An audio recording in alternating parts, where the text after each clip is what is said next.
Hello everybody, I am Mehmet Duray from Süleyman Demirel University in Turkey. I am a project member, project partner,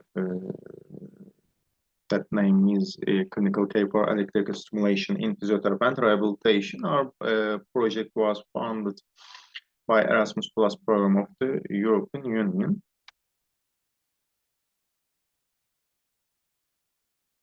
The project coordinator is Pamukkale University, and the other project partners are University of Craiova, Hatay Mustafa Kemal University, Başkent University, Süleyman Demirel University, Şule State University of Applied Science, Burdur Mehmet Akif Ersoy University. We have also association partners, which are Turkish, Romania, Lithuanian, and Estonian Association of Physiotherapists. I will make a presentation with topic Degenerated Neurophysiology under Module 1, Health and Degenerated Muscle Physiology. In the neurodegeneration process, some cellular and molecular changes are seen.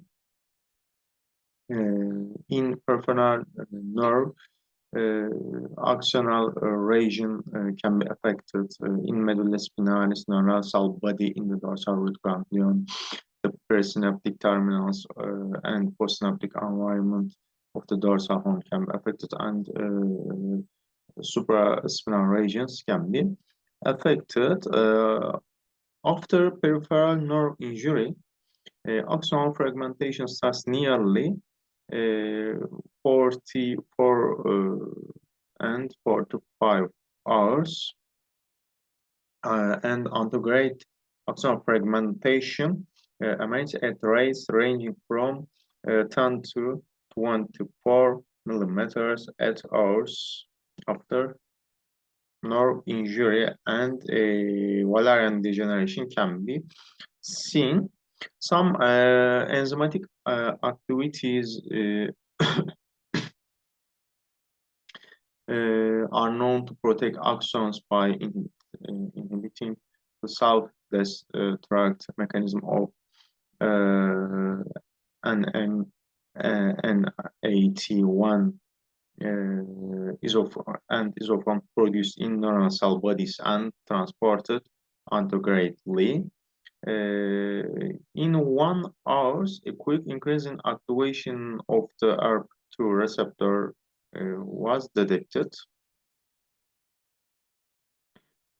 In degeneration, process starts with inflammatory response.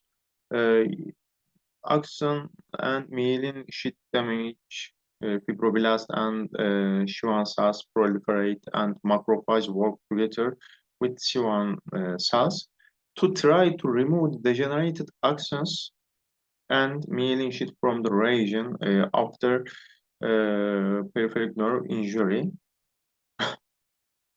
And in 2 days, the myelin sheath begins to separate from the nerve and ruptures, and binding proliferation of Schwann cells is observed at the injury site. You can see this process in figure 1, axonal degeneration process.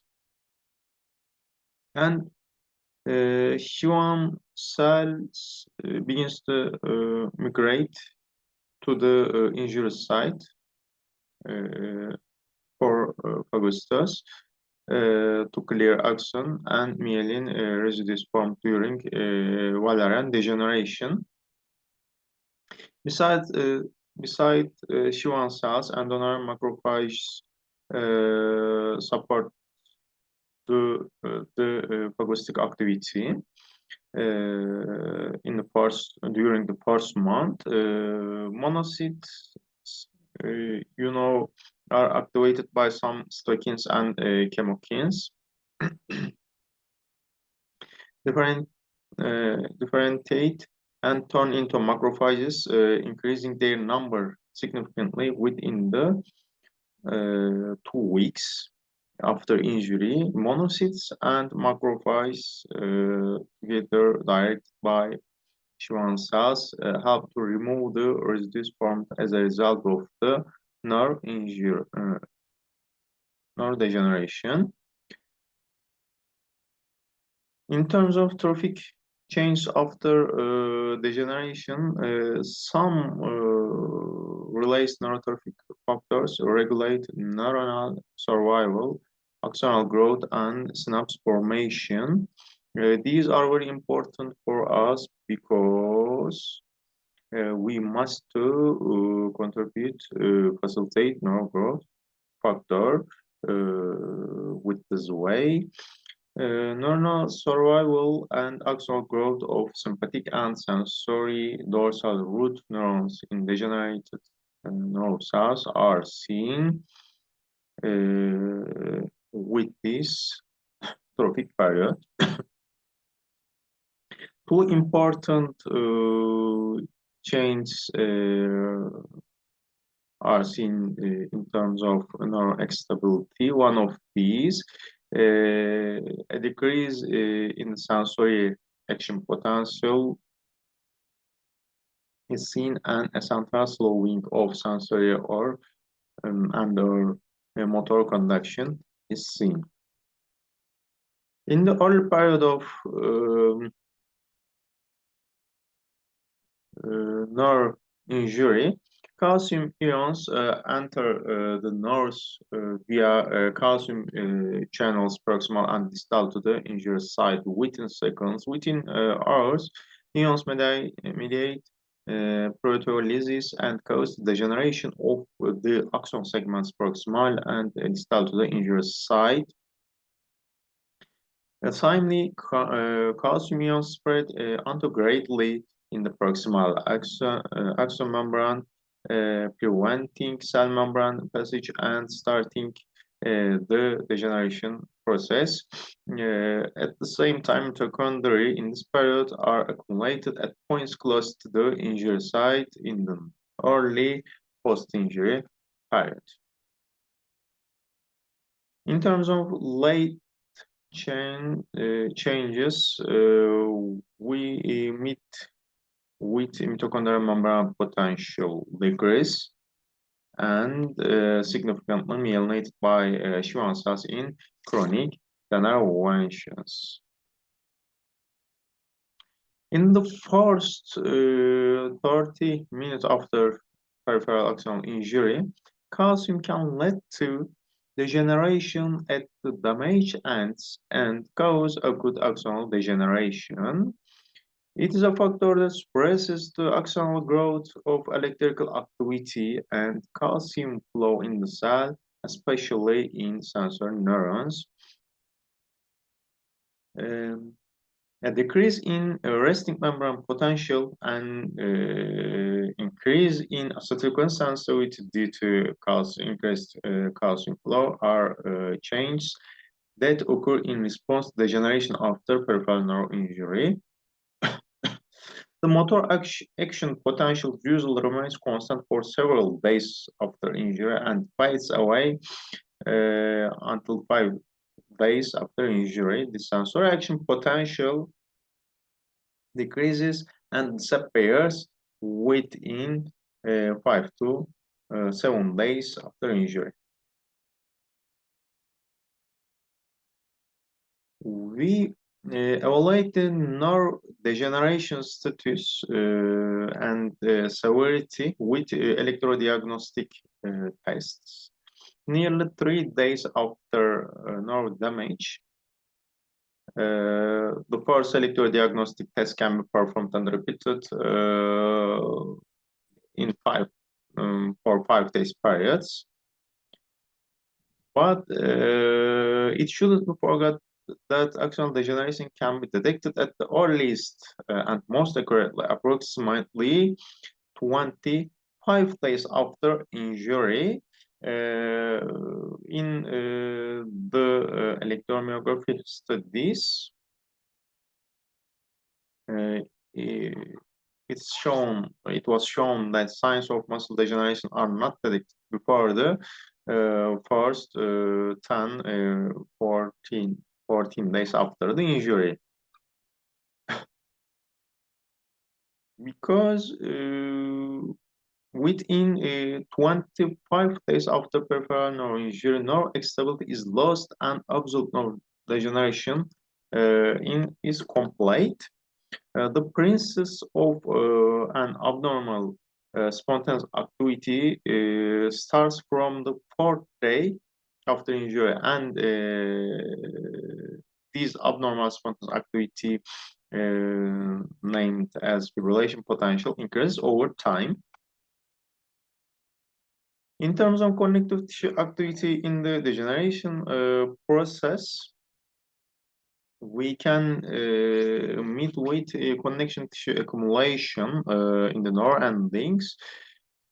This connective tissue accumulation also preserves the space between distal and proximal nerve endings, and connective tissue accumulation optimizes the ratio of nerve and connective tissue and inhibits the growth of neuroma at the proximal nerve end. In this period, especially in first hours, Schwann cells and fibroblasts initiate the inflow of cytokines and chemokines to the damaged area to strengthen the inflammatory response. Degenerated Schwann cell synthesis various pro-inflammatory cytokines and chemokines. Myelin destruction appears in this period in degenerated Schwann cells, and differentiation occurs in the cellular cells, and mitosis occurs in an immature manner. In degeneration phase, a regenerative response won't be initiated, and a regenerative response will not be initiated because of the insufficiency of genetic factors or inhibition of genetic factors such as MAP, K, ERK1 or ERK2. These are required for nerve recovery.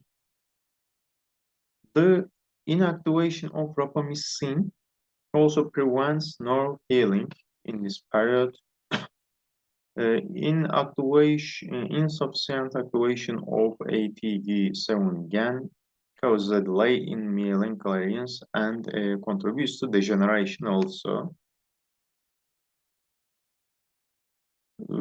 In degeneration process, a downregulation of genetic coding of neurotransmitters and proteins is seen.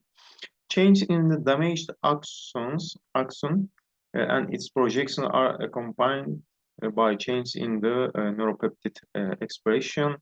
Neuropeptides give active reactions when the nerve is under stress. In this period, we meet with a maladaptive plasticity or negative plasticity or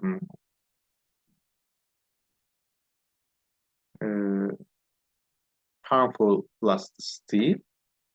The anatomical connections between the proximal and distal nerve parts are lost in time, and the formed Wagner bonds by lining up within the axons to provide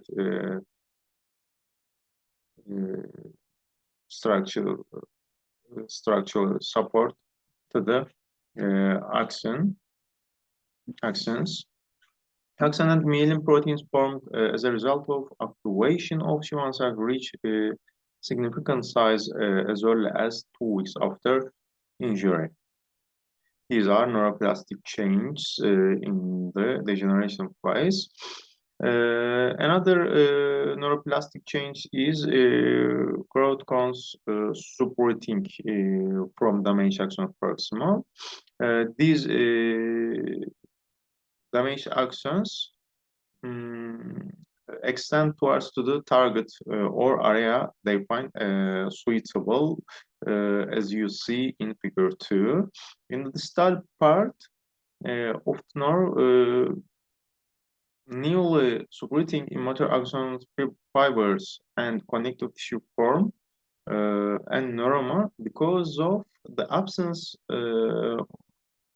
of direction signal from the neuron body.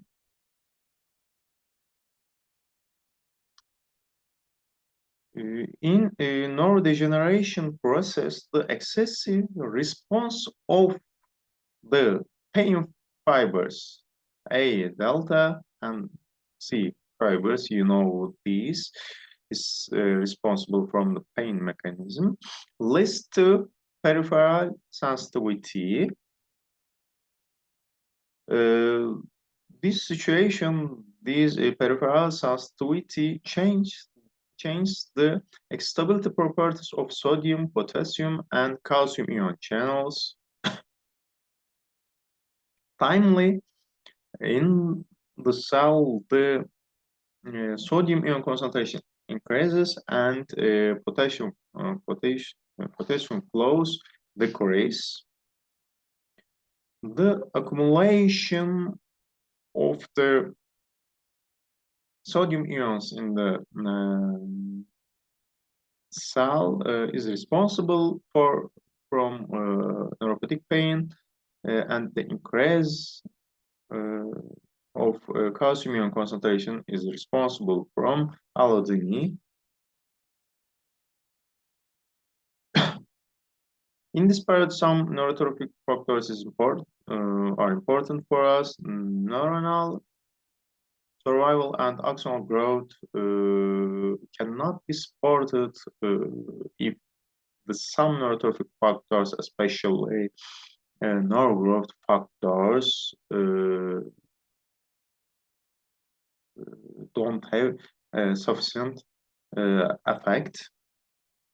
The loss of nerve growth factor creates an inhibitory factor in terms of cell proliferation, myelinization, and other positive plastic effects.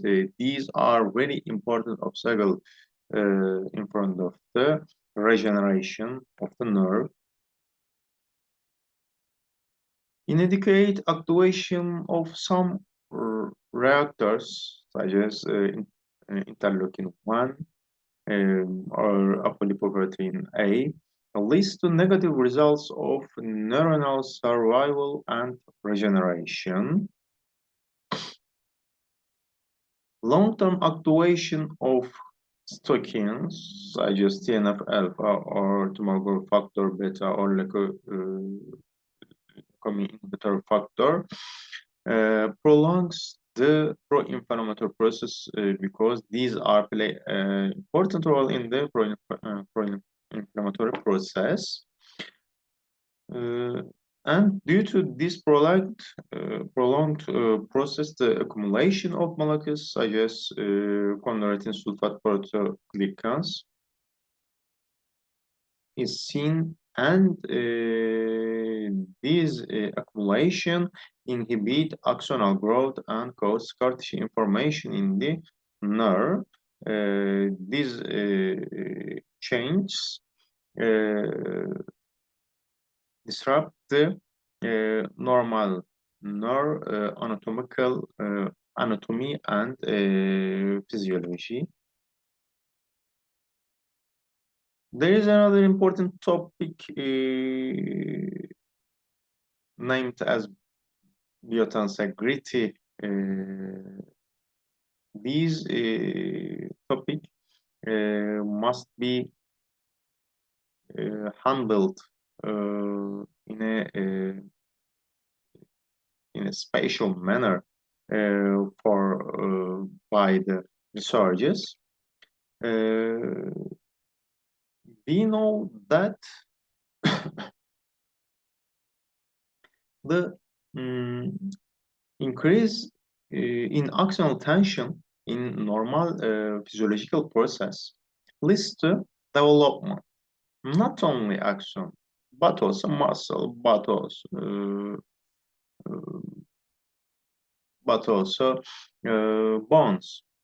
But after nerve injury, the tension decrease, axonal tension decrease, and this decrease causes the growth process to slow down and disappear timely. The lack of adequate mechanotransduction signals after injury inhibits the growth of neurons. Ischemia is a very big problem in after nerve damage. The blood-nerve barrier is disrupted after injury, and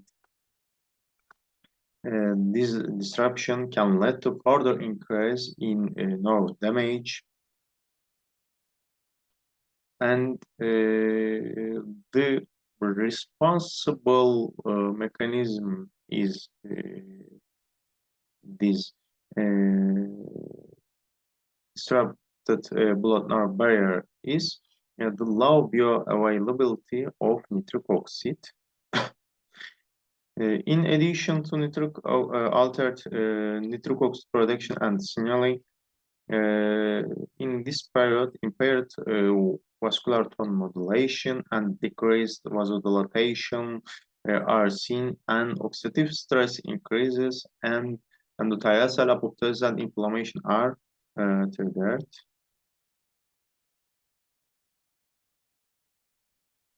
In order to understand the degeneration process, we must remember the types of nerve injury.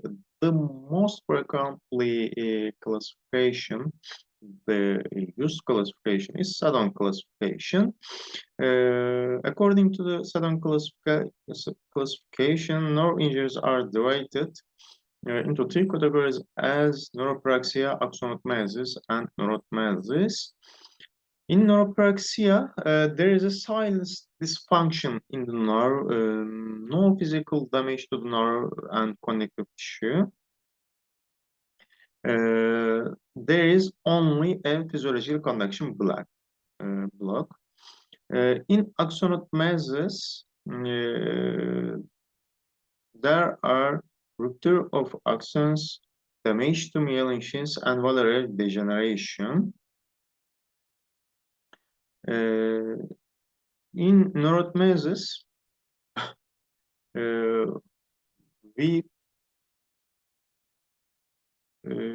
observe the complete rupture of axons, myelin sheaths, and the neuron perneuron epineuron ruptures in terms of neural connectivity. Valvular degeneration refers to distal region of the lesion following peripheral nerve injury. In this degeneration, myelin is further fragmented in the following axon destruction. Increasing fibroblasts and C1 cells are activated together with monosteroid macrophages. These cells take off from the circulation to clear degeneration axons and myelin. The fragmentation of axons after injury shows antegrade development at the speed of about 10 to 24 millimeters at hours. Inactivation of NAT disrupts axon maturation from cell body causes NAT depletion in axons and increases axon destruction. After Valerian degeneration, C1 cells are, activated and separate from the myelin sheath. which is a spatial extension of their plasma membranes. The myelin sheath, which is separated from the Schwann cell, is further fragmented. In degeneration process, neuropathic pain is other important topic for us. Neuropathic pain is defined as pain arising from a lesion or disease of the somatosensory nervous system, uh, disturbance in the nerve conduction leads to ectopic firing and faulty signal transmission from the peripheral neuron to the target structure.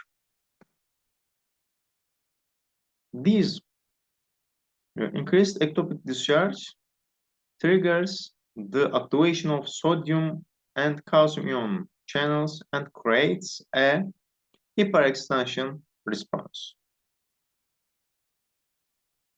Activation of the RPA1 increases sensitivity to mechanical and thermal simultaneously, increasing sympathetic system activation leads to more pain, leads to severe pain. And this process results in neuropathic pain. In degeneration neurodegeneration process, um, we told about myelin sheath damage. Myelin sheath damage is an very important obstacle to meet the energy needs. Dysfunction of the both axonal mitochondria and myelin tissue disrupts the oxidative phosphorylation mechanism. And these disruption leads to deficiencies in adenosine triphosphate activity, oxygen consumption deficiency, and ATPase synthesis deficiencies. Degeneration can be degeneration depends to different factors such as incorrect injection. If a patient had a incorrect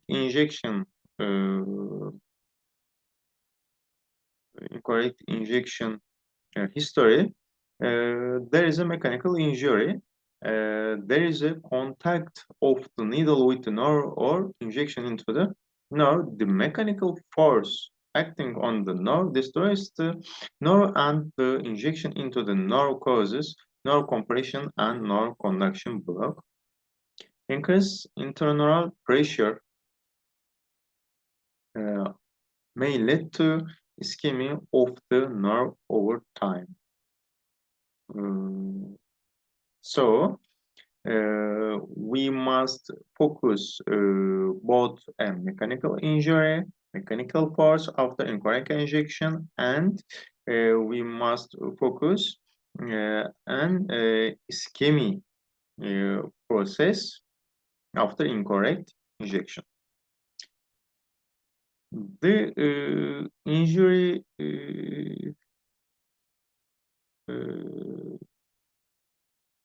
the toxic injuries leads to neurodegeneration. Toxic substance usually reach the peripheral nerve parenterally. Toxicity that leads to more symmetrical axonal degeneration can also damage myelin. Depending on the substance exposed, sensory, motor, or autonomic fibers may be affected because of toxic injuries.